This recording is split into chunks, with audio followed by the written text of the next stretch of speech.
So far in our adventures together, we've taken a deep dive into the energy of life. We've taken a deep dive into the universe, into God, and into the life force that creates and flows through and determines and sustains all things. We've answered some of life's really big questions, and we've looked at the overall meaning of things. So what we've done up until this point by reading part 1 of my book, Healing, Wholeness God Realisation, is we've built and we've established a really firm spiritual and energetic foundation, a spiritual and energetic understanding of how and why things occur, to now kind of springboard off that foundation and to begin to explore and unpack and understand how energy creates our experience on the ground. So how these fundamental principles of life, of God, of universe actually culminate and come together to create the phenomena of our lives, including the phenomena of our physical bodies. So we're going to move on to reading part 2 of my book, which is titled Healing the Whole Self and Healing at Causal Level. And what we're really going to be diving into is the process of healing on all levels, but we're really going to unpack and look very, very specifically at the different frequencies of energy. I'm going to call them the rays when referring to them. The different frequencies of energy that come together to build our bodies, physical, emotional, mental, and spiritual bodies, and how these energies can ideally express, and also how a lack of or an overexpression of these energies can manifest as disease. And we're going to go right into it. We're going to go right into the manifestation of disease across all levels, including the physical body. And we're going to look at why, what's causing that, what's the energy behind the physical manifestation, so that we can begin working at that causal level to facilitate and to bring about healing and to learn how to live in harmony with ourselves and with nature, and how to bring our energy, or the frequencies of energy that build us, into an experience of harmony. So there's going to be a lot to unpack in this next part, these next chapters. They're going to be dense, like there's going to be a lot of information, there's going to be a lot to get through, but there's so much in there. So today we're going to start off by reading chapter 16, which is titled Multidimensional Communications. And this is going to kind of set the scene for what we're then going to expand on and extrapolate out in coming chapters. So welcome, it's nice to have you on board, and get ready for a deep spiritual healing journey. Let's kick off. We understand that we are multidimensional beings, ourselves being comprised of various bodies which focus us and attune us to our physical environment, allowing us to have an experience in time and space as an individual entity, independent from and responding to our natural environment.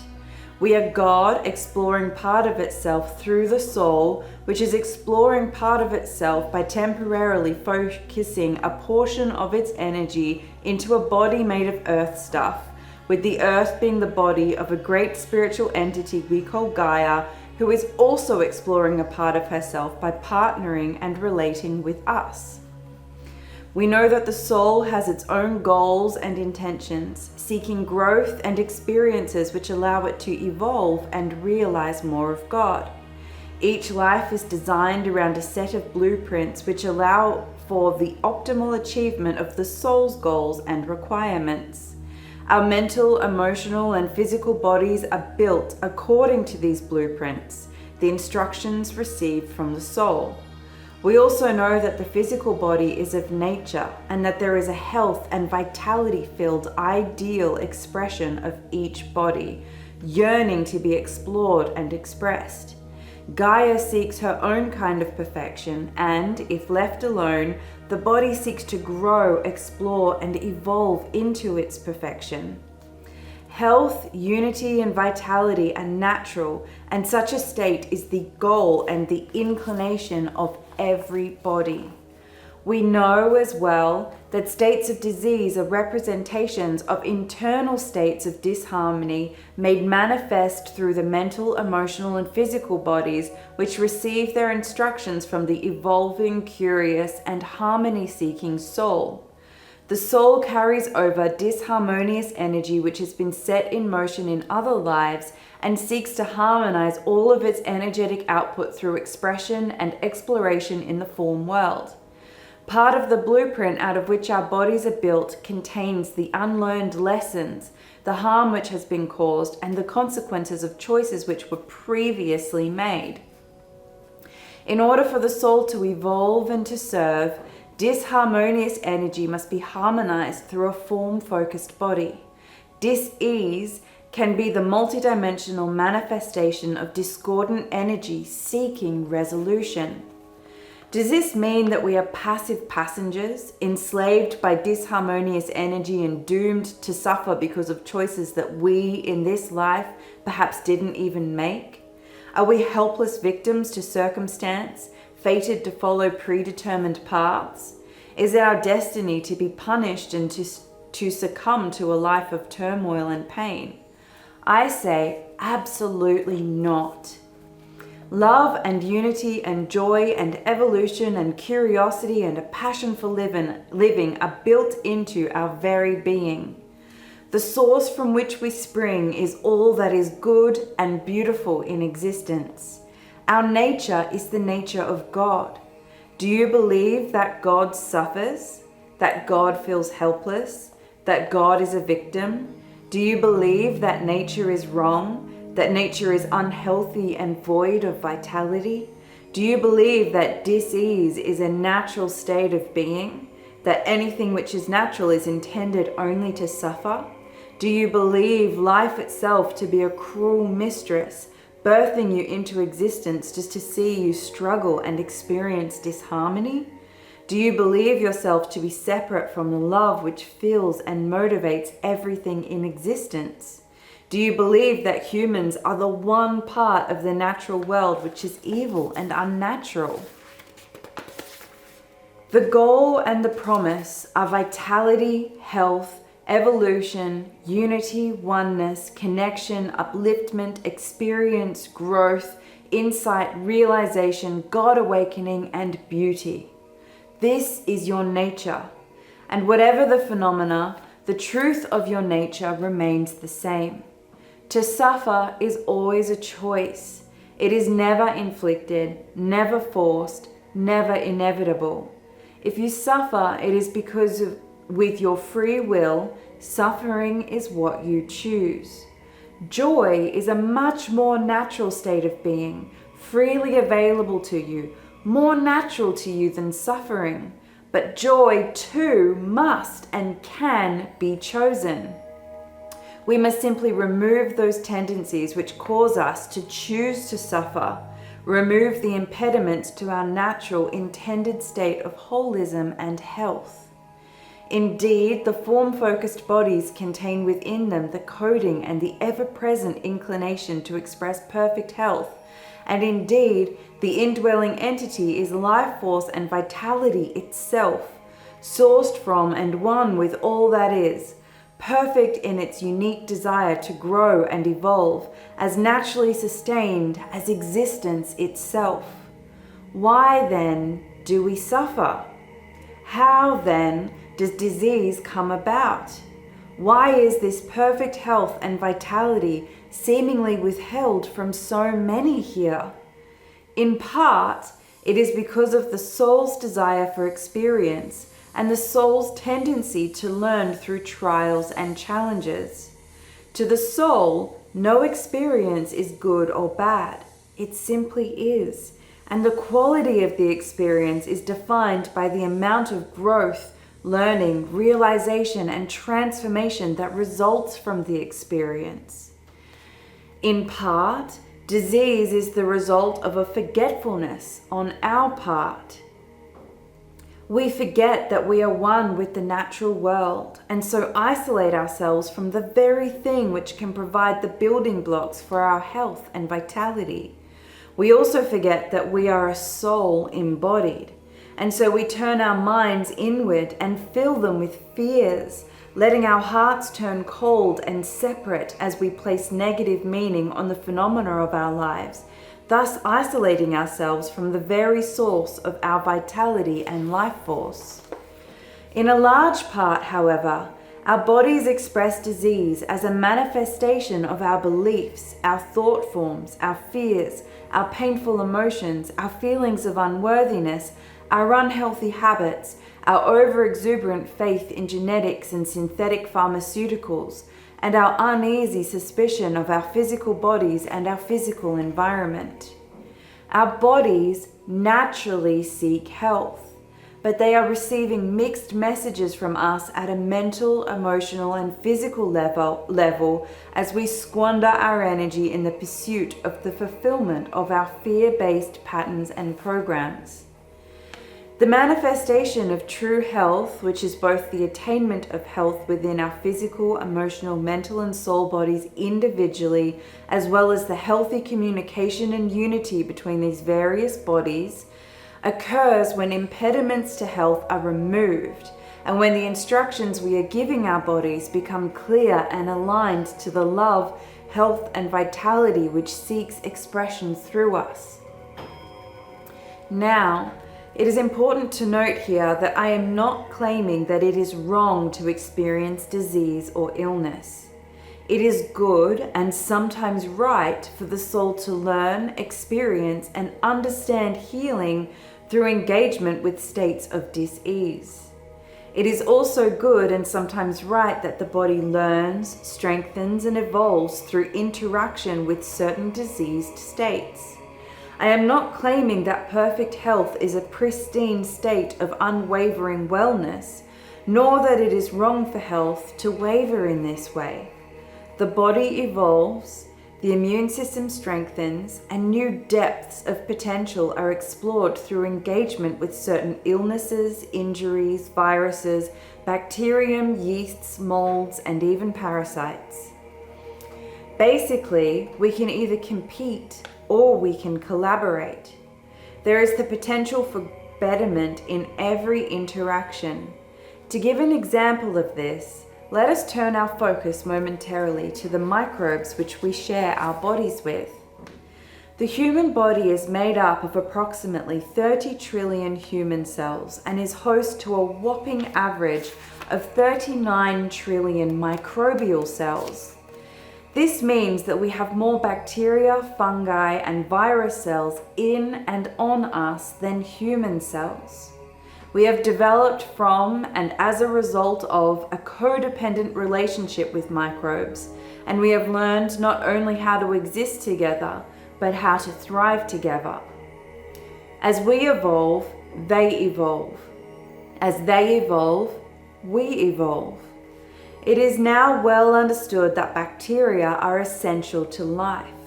A complex, intricate, and finely balanced ecosystem of bacteria colonizes and conducts every system in our bodies, creating the ideal conditions for all bodily functions to be performed and eliminating toxic threats to these systems.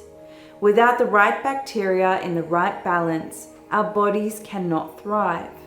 It is a shame and a symptom of our disconnection and our suspicion of the natural world that we regularly sterilize our bodies and our environments, fearing and broadly annihilating bacteria. We strip our bodies of essential, life-giving microscopic companions, leaving our immune systems weakened, flaccid, and prone to hostile invasion of supermicrobes which have hardened themselves in order to resist our attempts at destruction. But what of those scary and dangerous viruses? Surely they are out to get us. Not so.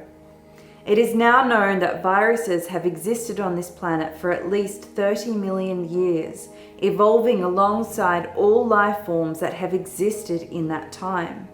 In fact, viruses have been a driving force in our evolution, with nearly 10% of our human DNA being virus DNA left over from ancient infections. These virus DNA have been passed along and modified over millions of years of evolution. Viruses move from host to host, collecting and sharing information that will help the host to thrive so that the virus itself can thrive. Generally, it serves the occupant of any environment to take care of its environment, as ensuring the survival of the environment tends to increase the chances of the occupant's survival as well.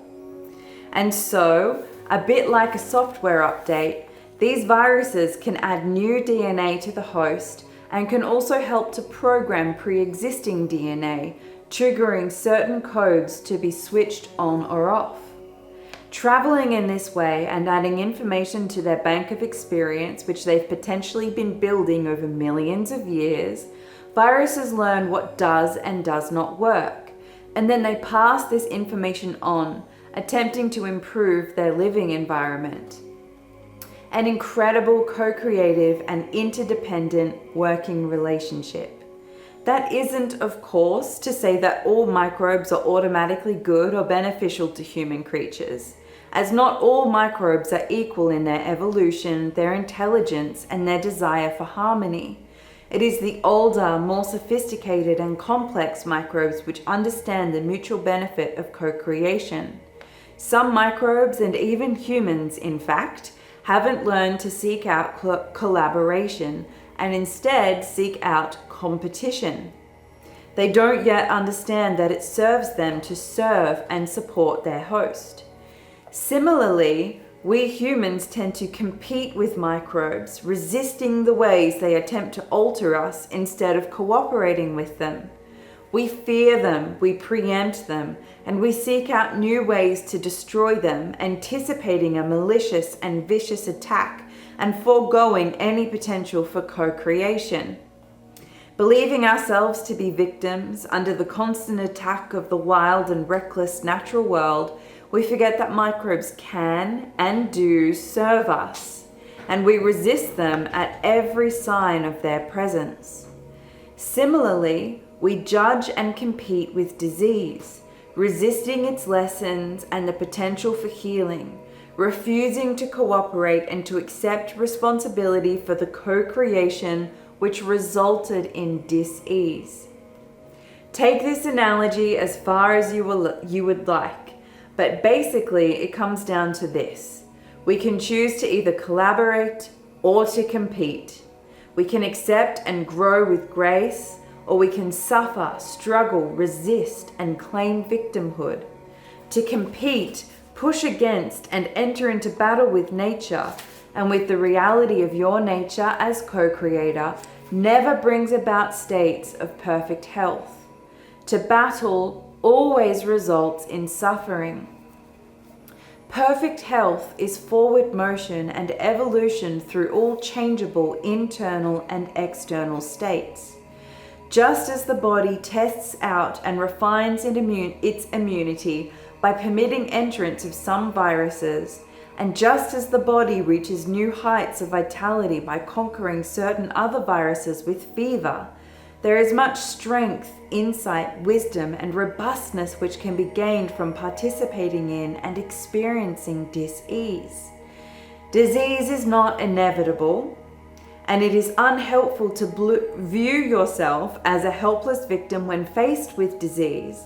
But disease is also not wrong, and you can empower yourself and learn much if you look to the source of your disease. What is your reason for manifesting this state? How do you work at causal level to reap all benefits and overcome any reasons which could cause you to continue to manifest this state of disease? Health and disease are multidimensional states, requiring complex communications between the various parts of the self. Healing is never purely physical or purely emotional or purely mental. You are a being of energy, and energy flows through every part of you, manifesting and resulting in your multidimensional and deeply interconnected experience. Once you understand the cause of your diseased state, you can begin to consciously choose and create a new state of vitality for yourself. There is intention in all things. You must simply uncover your intention and redirect those forces which flow through you in order to create a new reality for yourself. To understand exactly how we are creating our reality, we must first understand a little about how our various bodies communicate with each other and contribute to states of health or disease, so that harmony, synthesis, health, and vitality become obvious. So then our next chapter will be chapter 17, the endocrine and chakra system, the physical body's energetic receptor sites. So what we're going to start exploring and unpacking in our next chapter are the physical sites within our body, within our physical body, that translate energy, or the energy that builds our bodies, into physical phenomena. So these are the points at which energy is translated into either physical health or physical vitality.